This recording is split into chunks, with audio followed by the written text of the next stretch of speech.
भविष्य पुराण के बारे में आपने भी बड़े बड़े दावे सुने होंगे।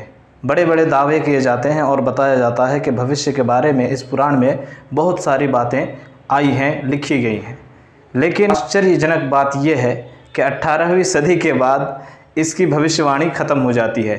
यानी 18वीं सदी के बाद 19वीं, 20वीं, 21वीं और उसके बाद जो 22वीं, 23वीं सदी आने वाली है, इनके बारे में भविष्य पुराण में कुछ भी नहीं मिलता है। इसी तरह इसका जो मैन्युस्क्रिप्ट है ये 18वीं सदी से ज़्यादा पुरानी नहीं है। इस भविष्य पुराण को किसने लिखा और कितना वर्ष पहले लिखा, इसका कोई सबूत नहीं है, कोई प्रमाण नहीं है। इसीलिए इसके बेस पर कोई बात कहना और फिर उम्मीद रखना कि यही बात होने वाली है, आश्चर्यजनक बात है। तो इस तरह कोई भी कर सकता है। 18वीं सदी जबकि अंग्रेज़ों का दौर था, उस दौर में किसी ने पहले से जो घटनाएं घट चुकी हैं उनको जो है भविष्य काल की रूप में लिख दिया कि ये होगा और दावा कर दिया कि ये 5000 साल पुरानी किताब है। तो भाई ये दावा करने से नहीं होगा, बल्कि आपको उस दावे के लिए प्रमाण पेश करना होगा। एक दावा ये भी पेश किया जाता है, प्रमाण के रूप में वो जो पेश करते हैं वो भी हास्यास्पद है। वो बोलते हैं कि फलाने किताब में भविष्य पुराण की बात है। तो भाई फलाने किताब का भी इतिहास गोलमोल है, उसके बारे में भी पता नहीं है कि वो कितना पुराना इतिहास है। तो एक वीडियो हमने देखा और इस तरह के सैकड़ों वीडियोस पड़े हुए हैं जिसमें बताया जाता है कि पैगंबर मोहम्मद सल्लल्लाहु अलैहि वसल्लम के बारे में भविष्य पुराण में जिक्र किया गया। हमने पढ़ा तो सर चकरा गया कि भविष्य पुराण अगर ईश्वरीय ग्रंथ है, ईश्वर ने लिखा है, तो भला उसमें इतनी सारी गलतियां कैसे हो सकती, वो भी 2 पेज में। तो पूरी किताब अगर हम पढ़ने लगे और उसका ऑपरेशन करने लगे तो हज़ारों गलतियां निकल सकती है। तो पैगंबर मोहम्मद सल्लल्लाहु अलैहि वसल्लम के बारे में जो झूठ बोला गया इस पुराण के अंदर, उसका हम पर्दाफाश करेंगे इस वीडियो के अंदर। तो आप हमारे साथ बने रहे। पहले आप इस शख्स के वीडियो को सुनिए। भविष्य पुराण में इस्लाम के बारे में मोहम्मद के जन्म से भी कई हजार वर्ष पहले बता दिया गया था। भविष्य पुराण पर्व 3 और खंड 3 में लिखा है, अर्थात रेगिस्तान की धरती पर एक पिशाच जन्म लेगा जिसका नाम मोहम्मद होगा। वो एक ऐसे धर्म की नींव रखेगा जिसके कारण मानव जाति त्राहिमाम कर उठेगी। वो असुरकुल सभी मानवों को समाप्त करने की चेष्टा करेगा। उस धर्म के लोग अपने लिंग के अग्रभाग को जन्म लेते ही काटेंगे। उनकी शिखा अर्थात चोटी नहीं होगी। वो दाढ़ी रखेंगे और मूछ नहीं रखेंगे। वो बहुत शोर करेंगे और मानव जाति को नाश करने की चेष्टा करेंगे। राक्षस जाति को बढ़ावा देंगे एवं वे अपने को मुसलमान कहेंगे। और इस तरह के सैकड़ों वीडियोस जो है यूट्यूब पर पड़े हुए हैं और गूगल पे आप चेक करेंगे तो हज़ारों की संख्या में ऐसे पोस्ट्स हैं जिनमें इन श्लोकों को लिखा गया और फिर उसके पश्चात जो है मुसलमानों को गाली दी गई, पैगंबर मोहम्मद सल्लल्लाहु अलैहि वसल्लम की गुस्ताखी की गई, उनके खिलाफ अपशब्द बोले गए। हमें ये लोग बदनाम करते हैं कि मुसलमान इस तरह की बात करता है, मुशरिकीन के बारे में, काफिरों के बारे में कुरान इस तरह बोलता है। हालांकि इससे भी बहुत ही अपशब्द, बहुत ही घटिया ज़बान का इस्तेमाल किया गया हमारे धर्मगुरु हज़रत मोहम्मद मुस्तफ़ा सल्लल्लाहु अलैहि वसल्लम के बारे में। क्या कुछ लिखा गया उसको बहुत ही तेज़ रफ्तारी के साथ मैं पहले आपको सुना देता हूँ और उसके बाद हम इसके अंदर कितनी झूठी बातें हैं वो भी पेश करेंगे इंशाअल्लाह। सूत जी बोले, इस स्तुति को सुनकर शिव जी ने राजा से कहा, भोजराज, बलि दैत्य से प्रेषित यही त्रिपुरासुर पुनः आ गया है। जिस महामायावी को मैंने भस्म कर दिया था वह अयोनि से उत्पन्न श्रेष्ठ एवं दैत्य वंश का वर्धक है। मोहम्मद उसका नाम है जो सदैव पिशाच कर्म ही करता रहता है। अतः राजन, तुम इस धूर्त एवं पिशाच के प्रदेश में ठहरो, मेरी कृपा से तुम्हारी शुद्धि हो जाएगी। इसे सुनकर राजा अपने देश के लिए चल दिए। अपने शिष्यों समेत मोहम्मद भी सिंधु नदी के तट पर आया। उस कुशल मायावी ने प्रेम भाव से राजा से कहा, महाराज, आपके देव मेरे दास हैं। नृप, देखिए ये मेरा उच्चिष्ट भोजन करते हैं। इसे देख सुनकर राजा को महान आश्चर्य हुआ और वह भी उस भीषण म्लेच्छ धर्म का अनुयायी होने के लिए सोचने लगा। उस समय कालिदास ने क्रुद्ध होकर मोहम्मद से कहा, धूर्त, राजा को मोहित करने के लिए यह तुम्हारी माया है। अतः तुम ऐसे दुराचारी एवं ही के अधमाधम का मैं वध कर दूंगा। बात बात में वध करने की बात बात में गाली, ये कौन सा संस्कार है भाई? अब सुनिए आगे। इतना कहकर के वह ब्राह्मण नवार्ण मंत्र का 10 सहस्त्र जप करने के उपरांत उसके दशांश से आहुति प्रदान करने लगा। उसी में वह भस्म होकर के मरीचों का देवता हो गया। पश्चात उसके सभी शिष्यगण भयभीत होकर के वाहिक देश चले गए। वहाँ अपने गुरु मोहम्मद का भस्म ले जाकर भूमि के मध्य नीचे स्थापित करके लोग शांत हो गए। उस स्थान को मदहीनपुर मदीना के नाम से स्थापित किया। वही उन लोगों का तीर्थ स्थान है। रात्रि के समय वह मायावी देव पिशाच रूप से भोज से कहने लगा, जन तुम्हारा आर्य धर्म सभी धर्मों से उत्तम है। मतलब यह है कि रात के समय जो है पैगंबर मोहम्मद सल्लल्लाहु अलैहि वसल्लम उसके सपने में आए और कहने लगा कि तुम्हारा आर्य धर्म सभी धर्मों से उत्तम है, यानी अपने धर्म को श्रेष्ठ। ये लोग कहते हैं, दावा करते हैं कि हम अपने धर्म को श्रेष्ठ नहीं मानते, हर धर्म की हम इज्जत करते हैं। लेकिन यहाँ देखिए, बात बात में अपने धर्म को श्रेष्ठ करने की बात है, दूसरे को मलेच्छ कहा जा रहा है, नापाक कहा जा रहा है। अब आइए आगे चलते हैं। कहते हैं, मैं तो ईशा की आज्ञावश इस दारुण धर्म का प्रचार कर रहा हूँ। लिंग कटाना, शिला यानी चोटीहीन होकर केवल दाढ़ी रखना, बड़ी बड़ी बातें करना और सर्वभक्षी मेरे वर्ग के लोग होंगे। कौलतंत्र के बिना ही वे पशुओं के भक्षण करेंगे। कुश के स्थान पर मुसल द्वारा अपने सभी संस्कार उनके होंगे, इसीलिए यह मुसलमान जाति धर्म दूषक कहे जाएंगे। इस प्रकार का पैशाच धर्म मैं विस्तृत करूंगा। इतना कहकर वह चला गया और राजा भी अपने घर लौट आए। तीनों वर्णों ब्राह्मण, क्षत्रिय एवं वैश्यों में इन्होंने स्वर्णप्रद संस्कृत वाणी और शूद्रों में प्राकृत भाषा स्थापित की। पश्चात 50 वर्ष राज करने के उपरांत स्वर्गगामी हो गए। तो इस तरह से ये अध्याय समाप्त होता है। अब हम आपको बताएंगे कि इसमें कितने बड़े बड़े झूठ बताए गए हैं। सबसे पहले राजा भोज की तारीख़ी हकीकत क्या है। तो भोज राज हम इतिहास में जब देखते हैं, पैगंबर मोहम्मद सल्लल्लाहु अलैहि वसल्लम का जो ज़माना है वो 571 से 632 का ज़माना है। 571 से 632 का ज़माना है। इसके आसपास राजा भोज नाम से कौन कौन से राजा थे, उसी से पता चल जाएगा कि इस भविष्य पुराण के लिखने वाले को कितना इतिहास का ज्ञान था। इस भविष्य पुराण में हमने जहाँ से पढ़ा उससे ऊपर जो है शालीवाहन वंश के राजाओं में से 10वां राजा कहा गया है कि ये राजा भोज 10वां राजा है।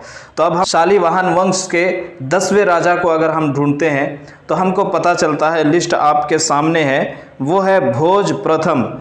लेकिन ये राजा कब बनते हैं, ये 1010 से 1055 यानी पैगंबर मोहम्मद सल्लल्लाहु अलैहि वसल्लम के 400 साढ़े 400 साल बाद ये आए। तो भाई ये मोहम्मद सल्लल्लाहु अलैहि वसल्लम से इनकी भेंट कैसे हुई, ये आपने कहाँ से ये बात लिख ली है। इसी तरह एक राजा भोज और मिलते हैं जो गुर्जर प्रतिहार वंश से आते हैं, लेकिन चूँकि यहाँ शालीवाहन वंश की बात हो रही है भविष्य पुराण में, इसलिए हम इसको नहीं लेते हैं। इसके बावजूद अगर हम इसको ले लेते हैं, अगर हम मानते हैं कि भविष्य पुराण के लिखने वाले ने वंश की भी गलती कर दी, प्रतिहार की जगह उसने शालीवाहन को ला लिया, तो चलें हम मान लेते हैं इसको। लेकिन यहाँ भी अगर राजा भोज की बात करते हैं तो भोज जो है ये 914-944 में एक महिपाल राजा है, उसके बाद ये राजा बना है, यानी ये भी उसी के आसपास राजा बनता है।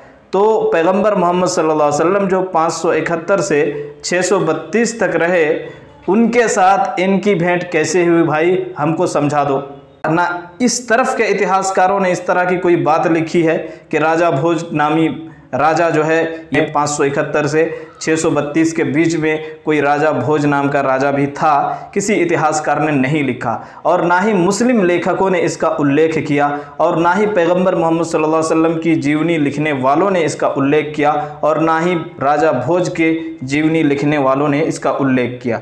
तो कहाँ से इन्होंने लिया, ये तो इन्हीं को बताना होगा। या भविष्यवाणी अगर की है तो भविष्यवाणी गलत की है, क्योंकि ये जो है पैगंबर मोहम्मद सल्लल्लाहु अलैहि वसल्लम से इनकी भेंट हुई ही नहीं है।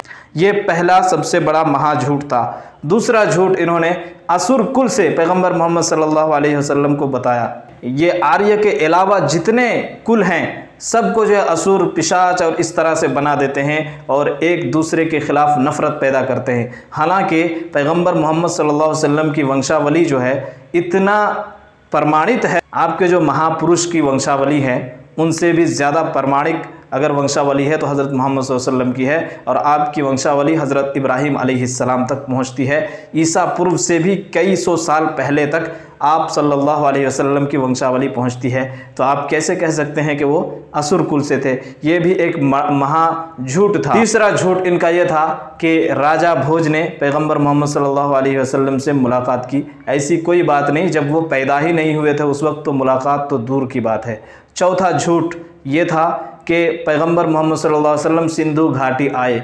इस बात का कोई प्रमाण नहीं है। पैगंबर सल्लल्लाहु अलैहि वसल्लम ज़्यादा से ज़्यादा नबी बनने से पहले सीरिया गए थे, उससे ज़्यादा आप सल्लल्लाहु अलैहि वसल्लम कहीं और नहीं गए थे। इंडिया तो दूर की बात है।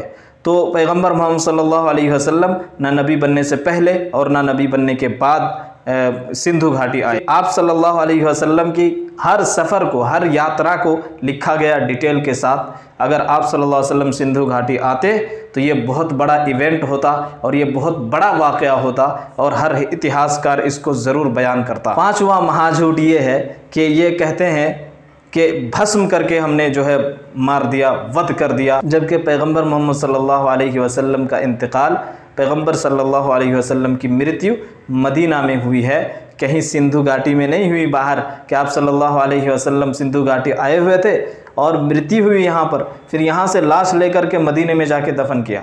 तो ये इंतहाई गलत बात है, तारीख़ से अनभिज्ञता की दलील है, तारीख़ से जानकारी ना होने की दलील है। तो ये भविष्य पुराण को हम कैसे सच मान लें जिसमें इतने बड़े बड़े ब्लंडर्स हैं। इसी तरह छठा महाझूठ ये है कि पैगंबर मोहम्मद सल्लल्लाहु अलैहि वसल्लम की मृत्यु का सबब कहा कि हमने वध किया, हमने उनको भस्म कर दिया।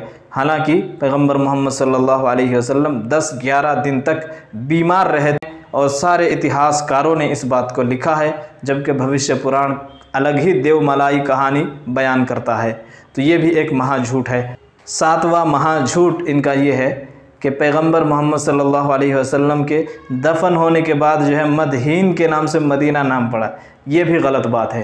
पैगंबर सल्लल्लाहु अलैहि वसल्लम जब हिजरत करके मदीना पहुँचे, यानी आपकी मृत्यु से 10 साल पहले उस शहर का नाम मदीनतुर रसूल पड़ा, यानी पैगंबर सल्लल्लाहु अलैहि वसल्लम का शहर, यानी पैगंबर नगरी जिसको कहते हैं, वो नाम पड़ा। ईसा अलैहिस्सलाम के बारे में भी अजीब अजीब बातें लिखी गई कि हज़रत ईसा अलैहिस्सलाम सूरज की पूजा करते थे। एक साइड में इतिहास रखेंगे और भविष्य पुराण को एक साइड में रखेंगे तो हज़ारों गलतियां आप खुद ही निकाल लेंगे।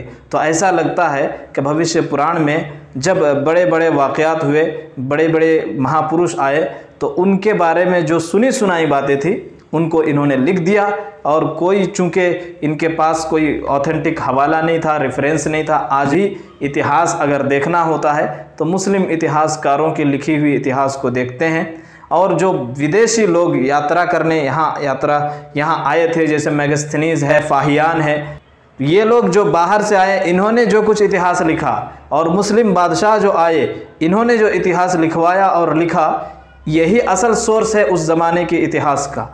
और बाकी यहाँ से किसी ने इतिहास लिखा नहीं है, कोई सोर्स नहीं मिलता। हाँ, किसी राजा ने पत्थर पे कुछ लिखवा दिया हो तो इससे कुछ इशारा मिल जाता है, पूरा इतिहास नहीं मिलता है। तो उम्मीद है कि आपको इस वीडियो के ज़रिए से पता चल गया होगा कि भविष्य पुराण में पैगंबर मोहम्मद सल्लल्लाहु अलैहि वसल्लम के बारे में कितने घिनौने शब्द इस्तेमाल किए गए, कितने अपशब्द बोले गए, और अपशब्द बोलने के साथ साथ झूठ भी बोला गया। और अफसोस की बात है कि हमारे हिंदू भाई आंख बंद करके इसको मानते हैं और कभी ये सोचने की कोशिश नहीं करते कि वाकई में पैगंबर मोहम्मद सल्लल्लाहु अलैहि वसल्लम कौन थे। मेरे भाइयों, आपसे मेरी अपील है कि आप निष्पक्ष हो करके पढ़िए इतिहास को, और उसके बाद ख़ुद आप फैसला कीजिए। यकीनन आप सच्चाई तक पहुंच जाएंगे इंशाअल्लाह। इजाज़त दीजिए, बहुत बहुत शुक्रिया।